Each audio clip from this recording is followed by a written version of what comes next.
दोस्तों आज मैं आपको एक ऐसा किस्सा सुनाने जा रहा हूँ। ये दो मुंह वाली चिड़िया का किस्सा है। अगर आपने ये सुन लिया तो आपकी आंखें फटी की फटी रह जाएंगी। अगर ये कहानी आपको अच्छी लगे तो इस वीडियो को एक लाइक करके, चैनल को सब्सक्राइब करके और अपने दोस्तों में इस वीडियो को शेयर जरूर कीजिएगा। एक जंगल में नन्ही चिड़िया रहा करती थी जिसके दो मुँह थे। दो मुँह होने के कारण वह चिड़िया दूसरे पक्षियों से बिल्कुल अलग दिखती थी।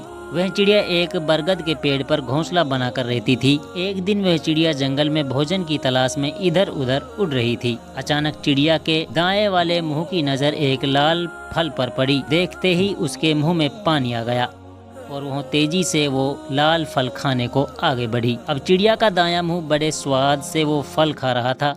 बायां मुंह बेचारा बार बार दाएं मुंह की तरफ देख रहा था, ये मुझे भी खाने को दे, लेकिन दायां वाला चुपचाप मस्ती से फल खाए जा रहा था। अब बाएं मुंह ने दाएं वाले से प्रार्थना की, थोड़ा सा फल खाने को मुझे भी दे दे। तो इस पर दाएं मुंह ने गुस्सा दिखाते हुए कहा कि हम दोनों का पेट एक ही है, अगर मैं खाऊंगा तो वो हमारे पेट में ही जाएगा। लेकिन उसने बाएं वाले को कुछ खाने को नहीं दिया।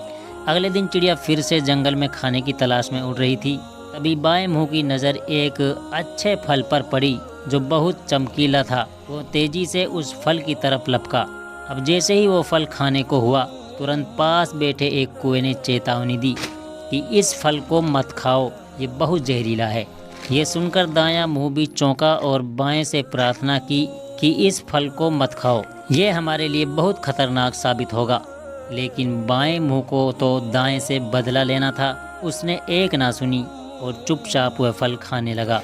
कुछ ही देर में चिड़िया का शरीर मृत होकर जमीन पर गिर पड़ा।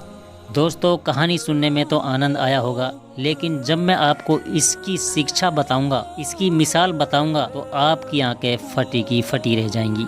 आजकल के माहौल में देखा जाता है कि एक ही परिवार के लोग एक दूसरे से इतने चिढ़ते हैं, एक दूसरे से दुश्मनी रखते हैं, लेकिन जब भी वे एक दूसरे को नुकसान पहुंचाने का सोचते हैं या एक दूसरे से बदला लेने के लिए सोचते हैं तो नुकसान पूरे परिवार का ही होता है।